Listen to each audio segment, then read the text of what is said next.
Hi, everyone, and welcome to this next installment in my Algebra and Precalculus video series. The topic of this video is going to be the sum and difference formulas for the trig functions. Now, I'm going to stick with just the big three, the sine, the cosine, and the tangent. So, recall the word sum means addition, and difference means subtraction.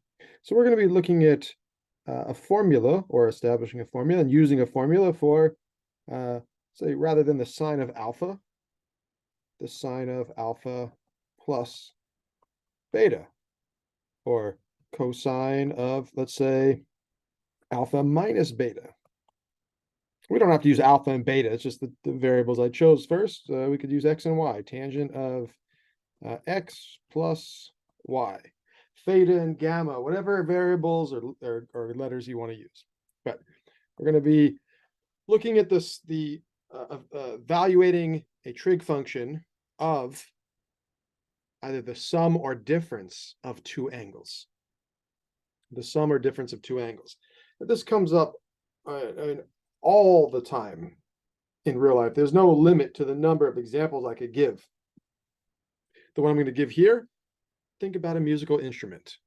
And think about the way sound works. If you know how, let's say, for example, a string on a guitar, how that actually generates sound, how it makes sound.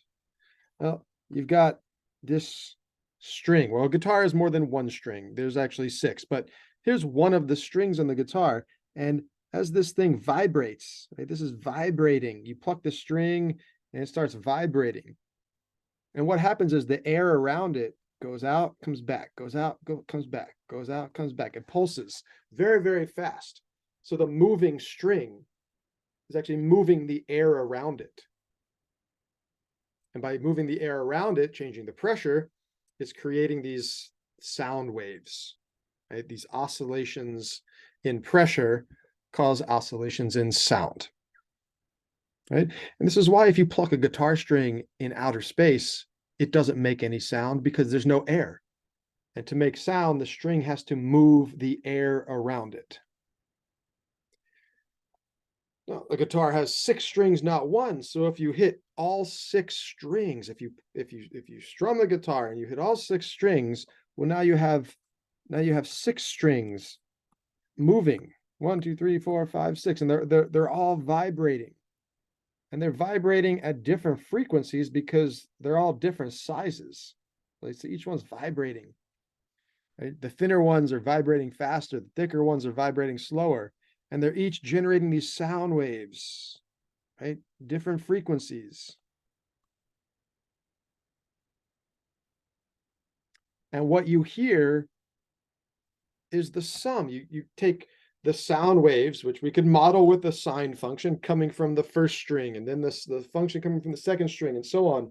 And if you add them up or combine them into one sort of wave function, well, that's what your brain is interpreting. All right, so we're going to talk about the sum and differences of angles in the argument of trig functions. Okay, so here's just an example of a few different instruments: an oboe, a flute, and a violin, all different types of sound. And they generate all different types of wave functions. All right, so these are the sound waves coming out of the instruments. And on the top left, we have a tuning fork. I don't know if you ever played with a tuning fork, but you hit the tuning fork against something and it makes this pure, constant tonal sound. And so we get this very pure wave function. Okay, so now on to the actual formulas. Now I'm going to start with the difference formula for the cosine function. So the cosine of alpha minus beta. Now I'm not going to go through the whole proof. It's a little maybe a little bit beyond the scope of this class, but we could talk about the broad strokes. So let me use some color coding here. So let's say this first angle, let's put alpha over here. So there's a ray, line segment, and then this, we'll call this blue one angle alpha. So if this is alpha, well, what is this point?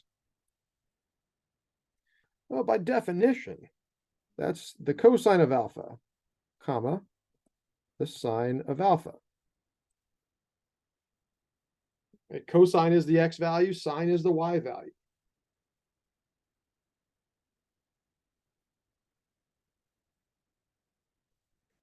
Let me use green. We'll put beta, I don't know, maybe right here. So let's say this is angle beta. And this terminal point for beta would be cosine beta, comma, sine beta.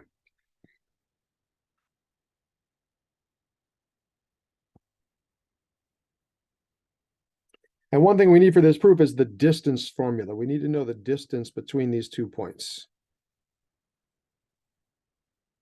All right. I'll leave that to you if you want to pause the video now and apply the distance formula. I'm just sort of giving you an idea of how this proof works, but we're going to look for the distance right there. So let me highlight that in green, that distance right there, the distance between those 2 points. Well, between those 2 angles is our angle right here. Ooh, let me switch to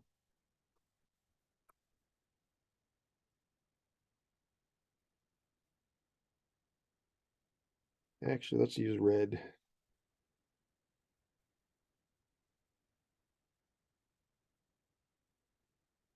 This red angle right here is going to be alpha minus beta. All right, so that's what we're looking for, the cosine of alpha minus beta. And so what this proof entails is taking these 2 line segments, these 2 radii, the blue one and the green one, and rotating them clockwise. All right, so we have this arc right here. So rotate this arc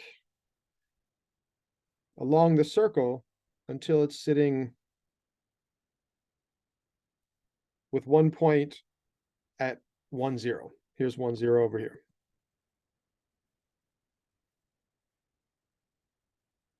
And it's still the same angle, alpha minus beta, because it's the angle between the blue and the green line segments. It's alpha minus beta. And now what we could do is apply the distance formula again. So we've got this point, 1, 0, and we've got this point, the cosine of the angle, alpha minus beta, comma, the sine of the angle, alpha minus beta.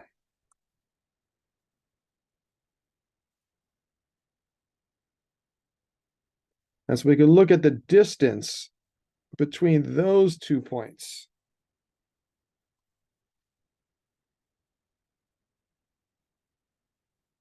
So that green highlighted distance on the left is going to be the same as that green highlighted distance on the right, because we just rotated a slice of the circle, still the same size slice.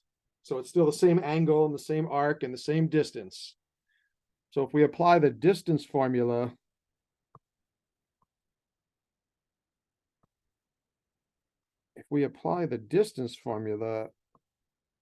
first to these 2 guys, and then to these 2 guys, we know it's the same distance, so we could set those 2 equal to each other. And what we'll end up with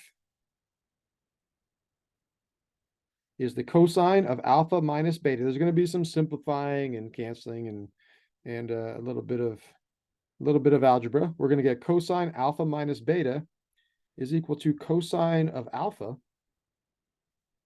times the cosine of beta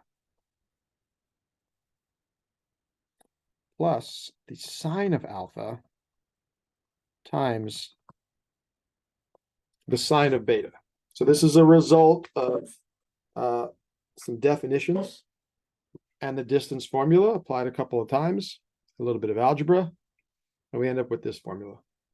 Right. So this is an incomplete proof, but this is sort of pushing you in the direction of what that proof would look like. All right, so this is one of the 6 sum and difference formulas. All right, so we have the cosine of a difference, cosine of alpha minus beta. Now again, you don't have to use alpha and beta specifically. These are just the variables I'm using. But the cosine of a difference is equal to cosine times cosine plus sine times sine.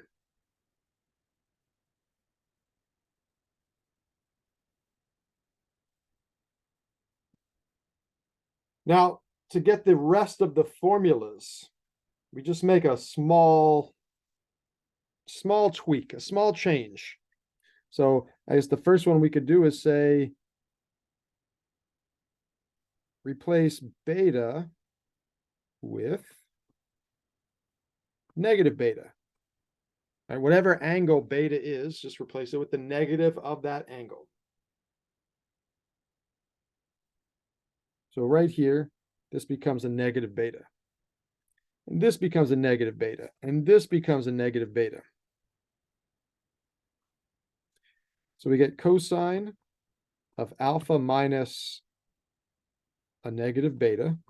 All right, we just replace beta with negative beta. Or if you're using x and y, replace y with negative y.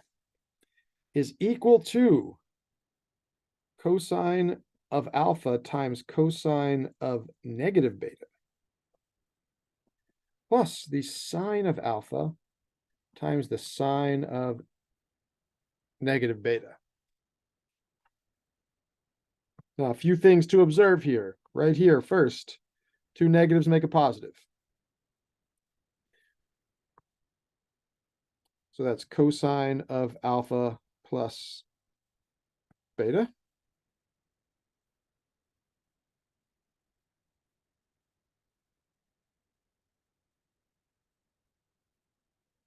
Cosine of alpha, we'll bring that down. And now here, cosine is an even function. Cosine is even. Don't forget that. Cosine is even. And even means f of negative x is equal to f of x. All right, since cosine is even, the cosine of negative beta equals the cosine of beta, positive beta. Then we've got a sine alpha and a sine of negative beta. Well, now sine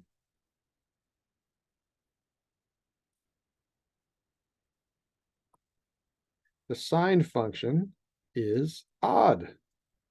And odd functions mean that f of negative x is going to be equal to negative f of x.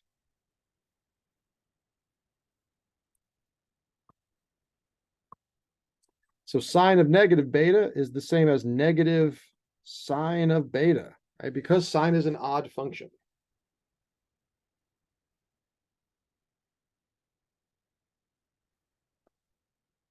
Okay, so let's do a little of this erasing. We need a little bit more room. So we have cosine of alpha plus beta is equal to cosine alpha, cosine beta. We could bring that minus sign out front. So plus a negative means minus sine alpha sine beta. Right, so it's almost the same as what we started with. But if we call this sum and difference formula number 1, we'll call this sum difference formula number 2. Right? I'm not going to prove all of them. I think this is the last one I'm going to prove. They're all a result of making sort of a small tweak on a previous formula, gives you something new. Right? So on the next slide, these are the 6 sum difference formulas. You got a plus and a minus for cosine. You got a plus and a minus for sine. You've got a plus and a minus for tangent.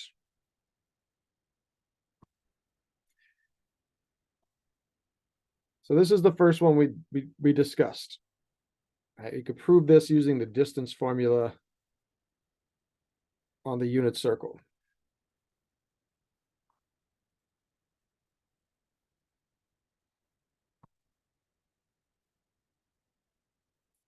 We got this guy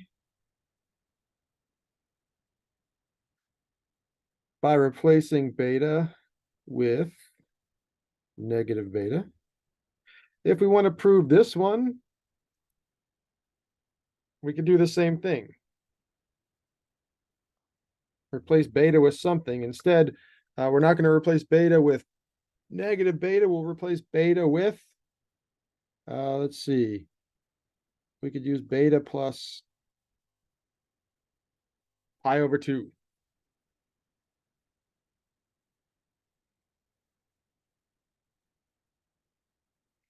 And if we want to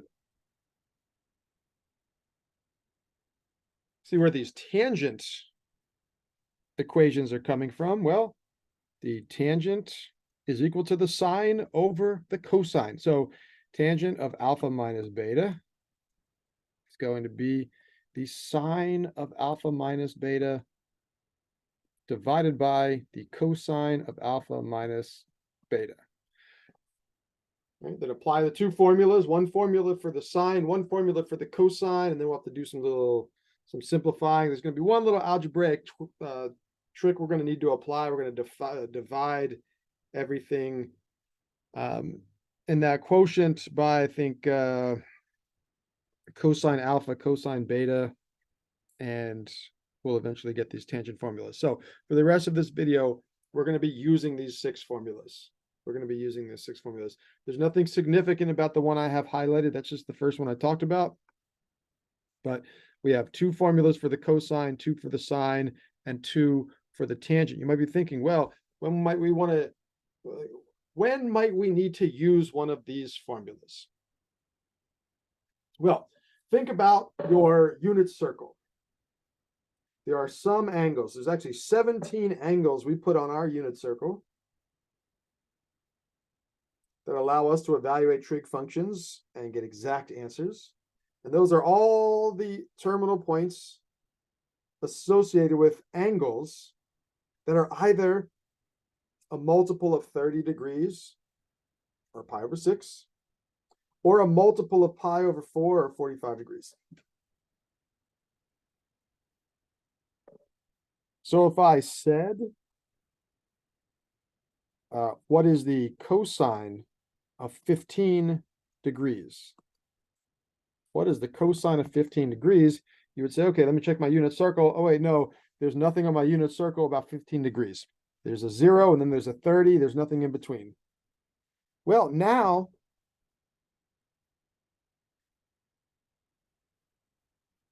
that we have a formula for, in this case, I'll use the subtraction formula for cosine, the difference formula for cosine.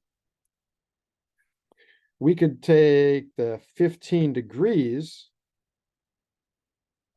We could take the 15 degrees and say, okay, 15 is the same as 45 minus 30. Right? 45 is one of those special angles on the unit circle.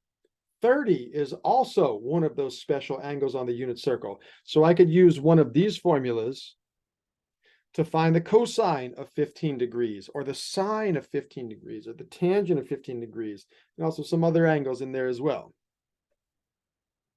All right, so let's work through a few problems. Let's start with this. Find the exact value. So as soon as you see those words, find the exact value.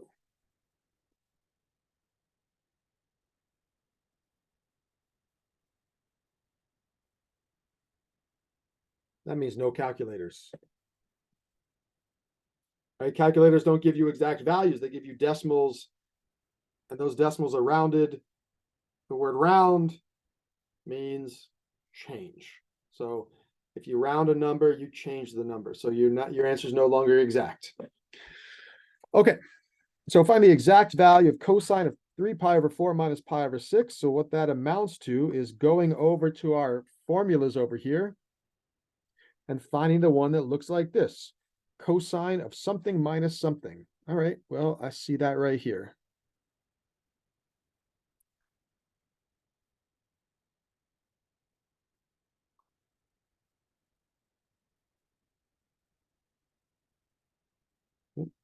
So this is the alpha. Alpha would be the 3 pi over 4. And the beta would be the pi over 6.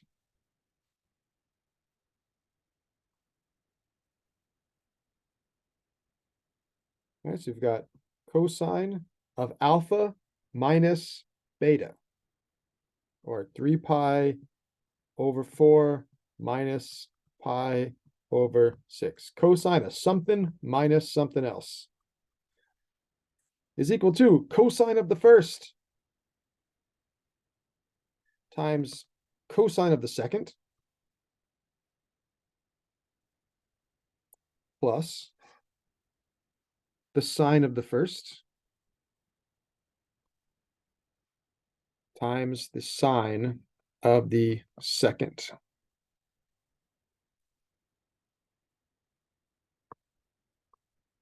All right, these are 4 numbers, and these 4 numbers, we could grab them right off of our unit circle. All right, pi over 6 and 3 pi over 4 are 2 of those special angles. We know the terminal points, so we know the sine and the cosine values. Cosine of 3 pi over 4 is negative root 2 over 2. Cosine of pi over 6 is positive root 3 over 2. Sine of 3 pi over 4 is positive root 2 over 2. And the sine of pi over 6 is positive 1/2. Now we can multiply these 2 fractions together. We could multiply these 2 fractions together. Square root of 2 times square root of 3 is square root of 6. So we got a negative square root of 6. Oops, I said 6, but I wrote 3. Negative square root of 6 over 4 plus root 2 times 1 on top, 2 times 2 on the bottom. That's 4. We'll put the positive guy first, negative guy second. So we could say the square root of 2 minus the square root of 6, all divided by 4.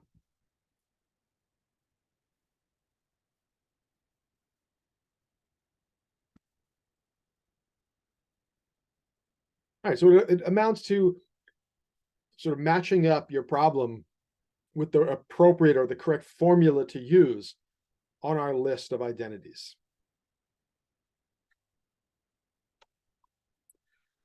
Okay, number 2.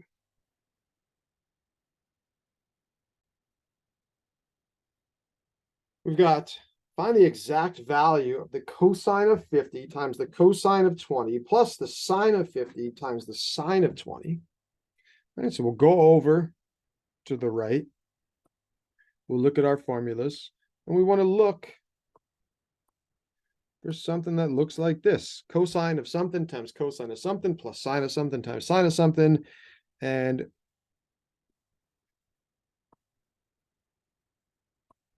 it looks like that's going to be the same formula we used for number 1. Cosine, cosine plus sine, sine.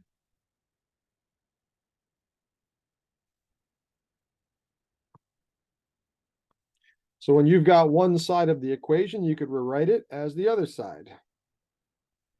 You don't have to start with the right and get the left, or start with the left and get the right. You start with one side and you get the other side. That's how these identity formulas work. All right, so we've got cosine of 50 times the cosine of 20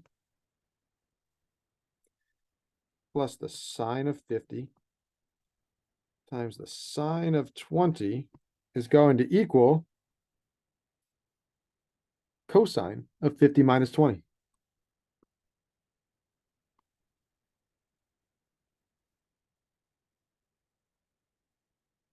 And those are all degrees. I know I didn't include the degree symbol, but those are degrees. 50 degrees minus 20 degrees.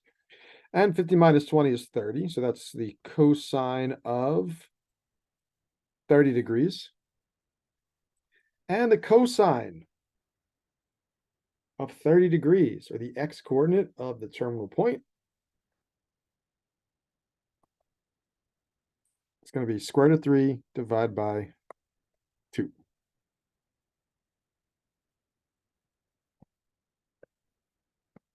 All right, looking good. So let's next one. What is the sine of 105? Well, if you consult your unit circle, you'll see there's a 90 degrees. Then there's 120 degrees. But 105 is not one of those special angles on the unit circle. But we could take the number 105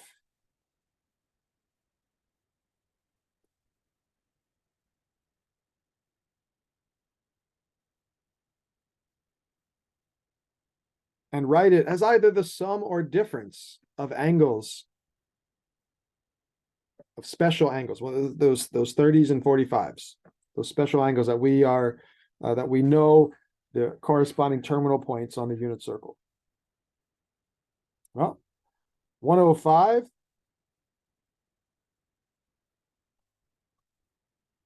you could say that's 60 plus 45. 105 is 60 plus 45. 60 is one of those special angles. 45 is also one of those special angles. You could also say 105. There's a number of different ways you could break it up, right? As you could take 105 as something plus something. You could take 105 as something minus something. So let's say minus. Let's do something minus something. 135 degrees minus 30 degrees.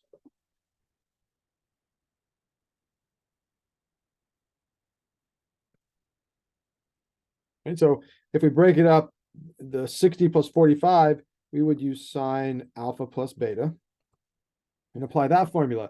If we do 135 minus 30, which is perfectly fine as well, we would do sine of alpha minus beta. Either way, you just have to take the number 105 and express it in terms of some of those special angles. And then if you ended up using plus, use one of the plus formulas. If you use minus, use one of the minus formulas, right? I'll use sine of a plus b because that's the one I did first.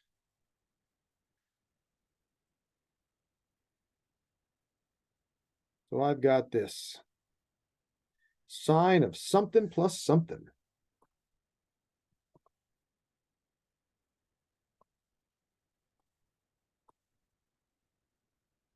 It says the sine of 105 is equal to the sine of 60 plus 45, which is equal to, and I'm going to use the right-hand side of this equation, the sine of the first angle times the cosine of the second angle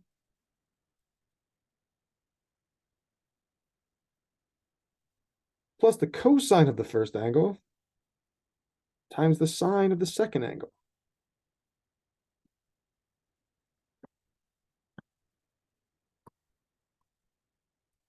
Each one of these is a number you're going to pull off of the unit circle. And starting from the left, we've got the sine of 60. That's going to be square root of 3 over 2. We've got the cosine of 45. That's going to be square root of 2 over 2. We've got the cosine of 60. That's going to be 1 over 2. And the sine of 45 is going to be the square root of 2 over 2.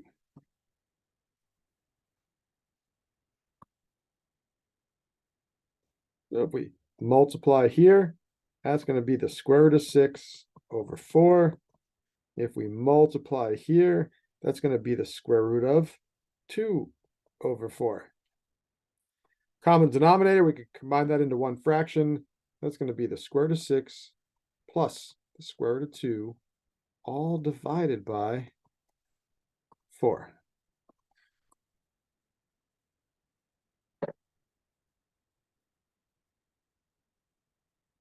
All right, so these formulas are more or less, not exactly, but coming close to doubling the number of angles we're able to get exact answers for using the unit circle. Okay, let's look at the sine of 75. We did addition for the last one, 60 plus 45.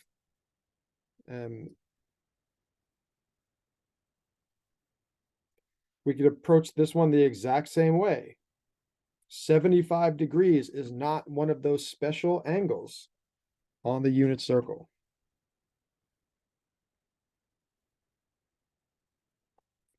But we could say 75, we could say 75 degrees is equal to 120 minus 45. Right? 120 and 45 are both special angles. They're both angles that we see on the unit circle. Our unit circle with our multiples of 30 and multiples of 45. We could say 75 is 45 plus 30. Right? So again, we could use the sum or the difference formula. It doesn't matter. They're going to give us the same answer. They're going to give us the exact same answer.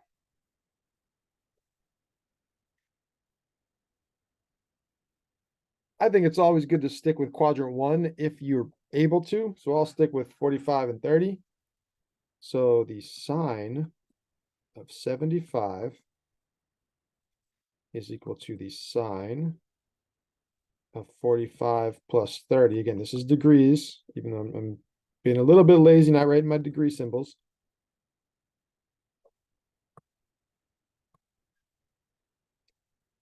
All right, so I have the sine of something plus something.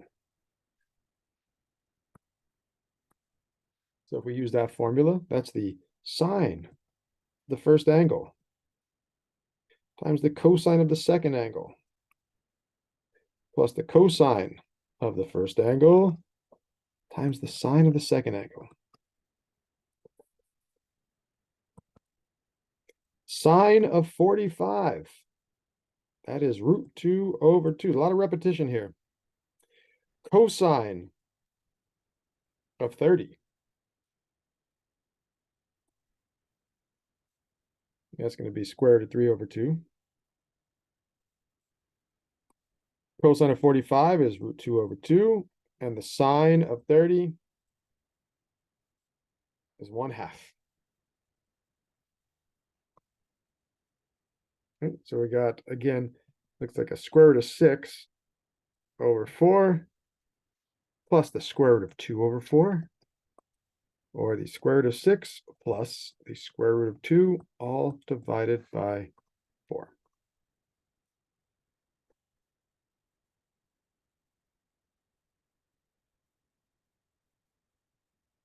Okay, looking good, looking good. We've done some sines, we've done some cosines. Now let's have a tangent problem.